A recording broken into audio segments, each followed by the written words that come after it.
ఈ వారం మళ్లీ బంగారం వెండి ధరలు భారీగా పెరగడం పెట్టుబడిదారులను కొనుగోలుదారులను ఆందోళనకు గురిచేస్తోంది. మరోసారి బంగారం ధరలు వరుసగా పెరుగుతుండటంతో సామాన్యులకు అందని ద్రాక్షగా మారతాయా అనే భయాలు పెరుగుతున్నాయి. ప్రధానంగా అంతర్జాతీయంగా నెలకొన్న ఆందోళనకర పరిస్థితులు ఈ ధరల పెరుగుదలకు ప్రధాన కారణమని విశ్లేషకులు చెబుతున్నారు. ముఖ్యంగా పెళ్లిళ్ల షాపింగ్ కోసం ఎదురు చూస్తున్న వారు ఈ పెరిగిన రేట్లను గమనించి ఆచితూచి అడుగులు వేస్తున్నారు. తాజాగా మరోసారి బంగారం ధరలు భారీగా పెరిగాయి.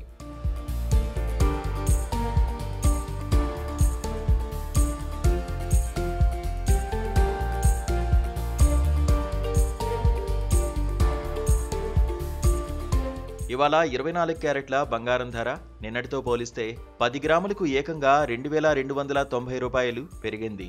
అంటే 1 గ్రాము పైనే 229 పెరిగినట్లయింది.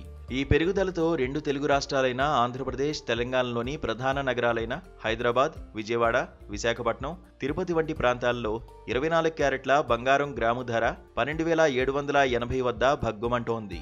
అదేవిధంగా 22 క్యారెట్ల బంగారం ధర కూడా నిన్నటి కంటే 10 గ్రాములకు 2100 పెరిగి గ్రాముకు 11,715 వద్ద విక్రయాలు జరుగుతున్నాయి.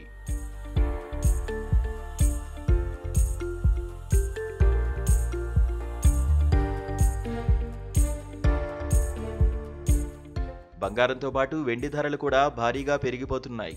ఇవాళ కిలో వెండి ధర నిన్నటి కంటే 10,000 పెరిగి తెలుగు రాష్ట్రాల్లో కేజీ వెండి ధర 1,82,000 మార్కును చేరుకుంది. అంటే 1 గ్రాము వెండి ధర 182 వద్ద విక్రయించబడుతోంది. ఈ విధంగా వరుసగా పెరుగుతున్న ధరలు సాధారణ ప్రజలపై, ముఖ్యంగా మధ్యతరగతి వర్గాలపై తీవ్ర ప్రభావం చూపుతున్నాయి. ఈ ధరల పెరుగుదల ఎప్పుడు తగ్గుతుందనేది ఇప్పుడే చెప్పలేని పరిస్థితి నెలకొంది.